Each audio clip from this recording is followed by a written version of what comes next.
নমস্কার, অনুরাগের রান্নাঘরে আপনাদের সকলকে স্বাগত। আজকে আবার এসে গেছি নতুন একটা রেসিপি নিয়ে। সেটা হচ্ছে এই যে কুমড়ো, এই কুমড়ো দিয়ে চিংড়ি মাছ করব। উপকরণগুলো লাগছে, আমি বাটা মশলা খুব কম নেব, খালি আদা বাটাটা নেব। এখানে একটা কাঁচা লঙ্কা আছে, 3টে শুকনো লঙ্কা আছে, নুন আছে, একটু লাল লঙ্কা গুঁড়ো, হলুদ গুঁড়ো, একটু পাঁচফোড়ন, সরষের তেল আর জিরে গুঁড়ো, একটু মিষ্টি মানে গুড় নিয়েছি একটু। তাহলে চলুন এখন আমি কুমড়োটা কেটে নিই। তার আগে মাছটাকে আমি নুন হলুদ মেখে নিই।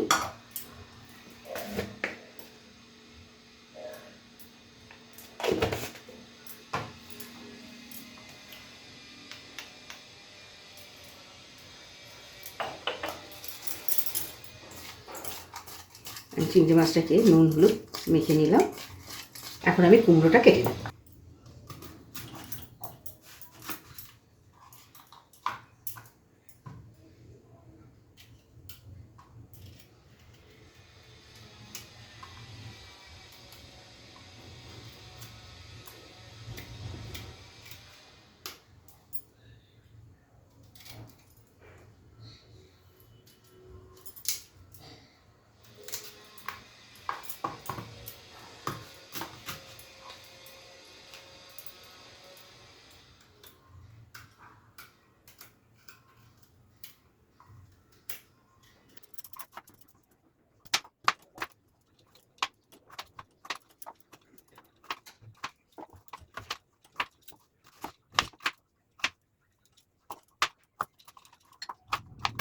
বন্ধুরা দেখুন, কুমড়োগুলোকে আমি ঠিক এইভাবে কেটে নিয়েছি।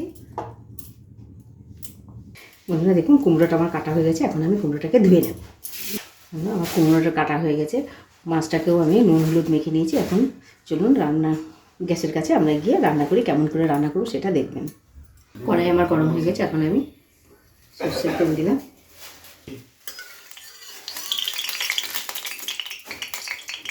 তেলটা গরম হয়ে গেছে। এখন আমি মাছটা ভেজে নেব।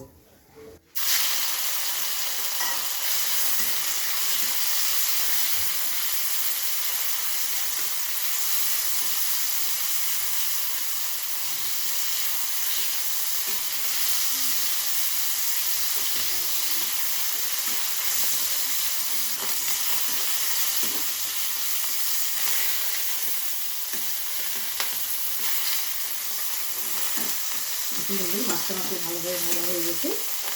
এই মাছটাকে আমি তুলে নেব।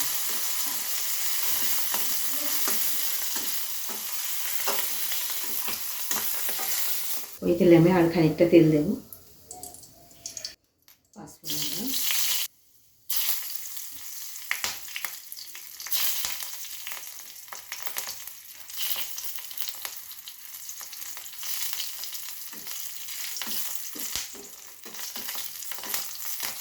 এখন আমি কুমড়োটা দিয়ে ভেজে নেব।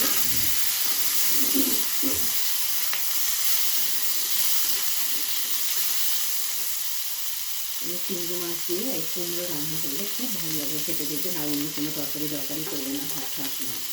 আমি স্বাদ মতো লবণ দিলাম।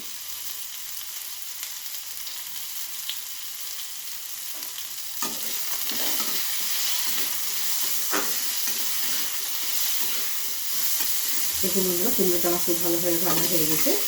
এখন আমি একে একে মশলাগুলো দেবো। চিংড়ি মাছের রসুনটা বানাই, এবং আমি রসুনটা দেবো। প্রথমে আমি 1 চামচ আদা বাটা দিলাম, 1/2 চামচ জিরে গুঁড়ো, লাল লঙ্কা জিরে দেবো 1 চামচ মতো, পরিমাণ মতো হলুদ,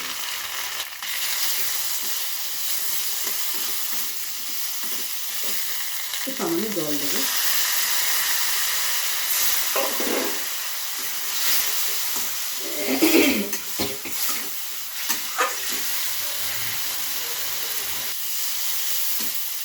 আমার কুমড়োটা কষানো হয়ে গেছে। এখন আমি জল দিয়ে দেবো।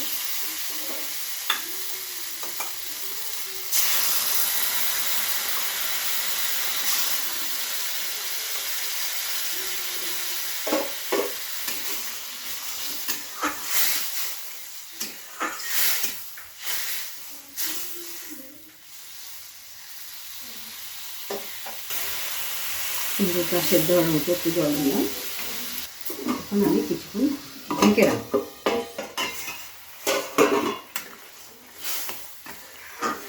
এবার আমি চিংড়ি মাছটা ঢেলে দিই।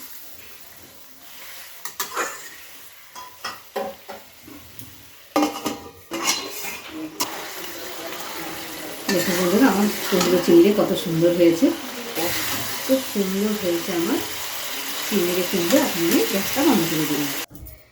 দেখুন বন্ধুরা, এখন আমি এই যে কত সুন্দর একটা রান্না করলাম চিংড়ি মাছ কুমড়ো দিয়ে, কত ভালো লাগছে দেখতে, কত সুন্দর লাগছে, সেন্ট রয়েছে কত সুন্দর, চিংড়ি মাছের একটা আলাদাই সেন্ট। ভিডিওটি দেখার জন্য ধন্যবাদ। ভিডিওটি ভালো লাগলে লাইক করবেন, শেয়ার করবেন। আবার আসবো নতুন একটি রেসিপি নিয়ে।